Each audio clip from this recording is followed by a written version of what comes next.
Shalom, selamat pagi Bapak Ibu Saudaraku yang dikasihi Tuhan. Salam sejahtera buat saudara semua dimanapun berada. Saya mengajak Bapak Ibu Saudara untuk bersaat teduh dan berdoa dalam renungan penuntun kehidupan setiap hari. Kiranya damai sejahtera dan sukacita oleh Roh Kudus senantiasa melimpah dalam hati dan kehidupan kita semua.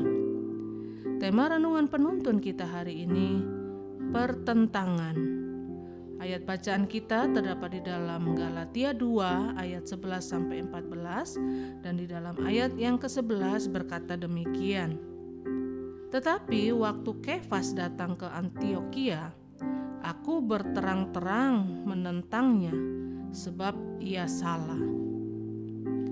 Bapak Ibu Saudaraku yang dikasihi Tuhan, tentu kita mengerti bahwa setiap orang pasti tidak menghendaki terjadinya pertentangan dengan siapapun.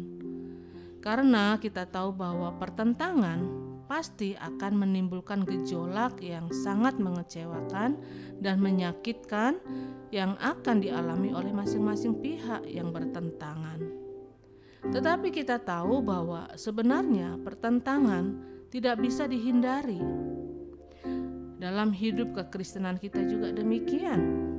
Dimanapun kita ada, kadangkala kita harus menghadapi pertentangan. Baik itu dengan saudara seiman kita, pertentangan dengan rekan sepelayanan kita, pertentangan dengan orang-orang terdekat kita, dan lain sebagainya. Tetapi dalam pertentangan yang kita hadapi, persoalannya bukan bagaimana supaya kita bisa menang dalam menghadapi pertentangan itu, tetapi bagaimana supaya kita tetap tenang di tengah tantangan dan bagaimana kita tetap bisa menjadi orang-orang yang selalu membawa damai dimanapun kita berada.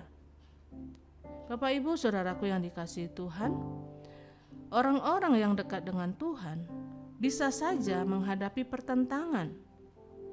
Melalui ayat bacaan hari ini kita akan belajar dari pengalaman Paulus dan Petrus pada saat mereka menghadapi sebuah pertentangan. Kalau kita mendengar tentang dua nama ini, mungkin kita berkata bagaimana bisa terjadi pertentangan di antara mereka, karena keduanya adalah orang yang rohani. Tetapi tahukah kita bahwa pertentangan yang terjadi jika kita hadapi dengan cara yang sehat dan dengan tujuan yang mulia, maka hal itu akan membawa kita pada kemajuan yang luar biasa. Nah, pertanyaannya, bagaimana pertentangan justru membawa kemajuan dalam hidup kita? Nah, dari apa yang dialami oleh Rasul Paulus dan Petrus, kita belajar bahwa pertentangan harus dapat mempertajam visi kita masing-masing. Waktu Paulus dan Petrus menghadapi pertentangan ini, Paulus justru semakin yakin bahwa pelayanannya adalah kepada orang-orang yang tidak bersunat. Sedangkan Petrus semakin yakin bahwa pelayanannya tertuju kepada orang-orang yang bersunat. Yang satu kepada orang-orang Yahudi dan yang satu kepada orang-orang yang bukan Yahudi. Jadi dari sini kita melihat bahwa pertentangan mereka bukan membuat mereka mundur, tetapi semakin mempertajam visi mereka masing-masing. Dan yang kedua, pertentangan harus merubah sifat dan karakter kita masing-masing. Paulus dengan tegas berkata, "Petrus, kamu salah." Tetapi kita melihat tidak ada bantahan, amarah dan kebencian dari Petrus. Karena Petrus menyadari kesalahannya sehingga pertentangan ini justru membuat masing-masing merubah sifat dan karakter mereka. Paulus dalam pelayanannya selanjutnya juga berubah, karena tadinya mungkin dia terlalu keras, saling menyerang. Dia bongkar semua yang menurutnya tidak baik, dan memang itu baik. Tetapi Tuhan ajarkan juga kepada Paulus untuk berhikmat, untuk saling membangun dan untuk saling mengisi satu sama lainnya. Jadi ada perubahan yang terjadi. Dan yang ketiga, pertentangan mengajar kita untuk menjadi rendah hati. Dalam pertentangan tidak perlu harus kita yang menang. Jangan kita egois, karena semakin kita ingin menang, maka kita akan makin menjadi egois. Tetapi kalau kita mau belajar menjadi dewasa, kita dapat menguasai diri, maka saya percaya bahwa pertentangan dapat mengajar kita untuk memiliki sifat rendah hati. Dan yang jauh lebih penting dalam pertentangan, janganlah kita mencari argumentasi untuk supaya kita dapat membuktikan bahwa kita benar. Tetapi biarlah pertentangan membuat kita selalu mencari wajah Tuhan dan mencari perkenanan Tuhan dalam hidup kita. Karena itu Bapak Ibu Saudaraku yang dikasihi Tuhan, mungkin saat ini saudara sedang mengalami pertentangan entah dengan siapapun.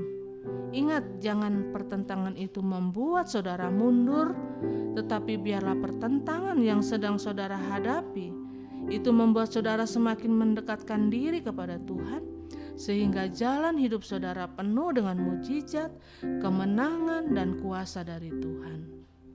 Amin. Mari kita berdoa.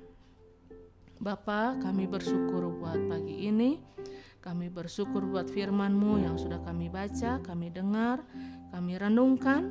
Dan dari kisah yang dialami oleh Paulus dan Petrus, kami mau belajar Tuhan untuk menjadikan setiap peristiwa dalam hidup kami, dan khususnya dalam hal pertentangan dengan siapapun yang ada di dekat kami, yang Tuhan tempatkan untuk memproses kami. Kami mau belajar sebagaimana Paulus belajar.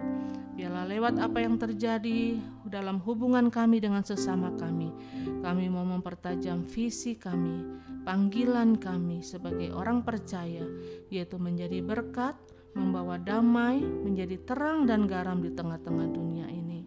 Tuhan, mampukan kami lewat apa yang terjadi itu menjadi pelajaran penting buat kami, untuk kami boleh mengkoreksi diri kami masing-masing, merubah sifat yang buruk untuk menjadi lebih baik, dan lebih dari itu kami mau belajar rendah hati sebagaimana Tuhan mengajarkan kepada setiap kami.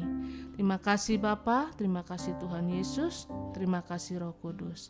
Di dalam nama Yesus kami berdoa. Haleluya. Amin. Kiranya berkat yang sempurna dari Allah Bapa kita, kasih karunia dari Tuhan Yesus Kristus, dan persekutuan yang indah dengan Roh Kudus menyertai kita semua dari sekarang ini dan sampai selama-lamanya. Maju terus dalam tuntunan Tuhan, tetap semangat, sampai jumpa esok hari dalam penuntun kehidupan setiap hari, dan Tuhan Yesus memberkati.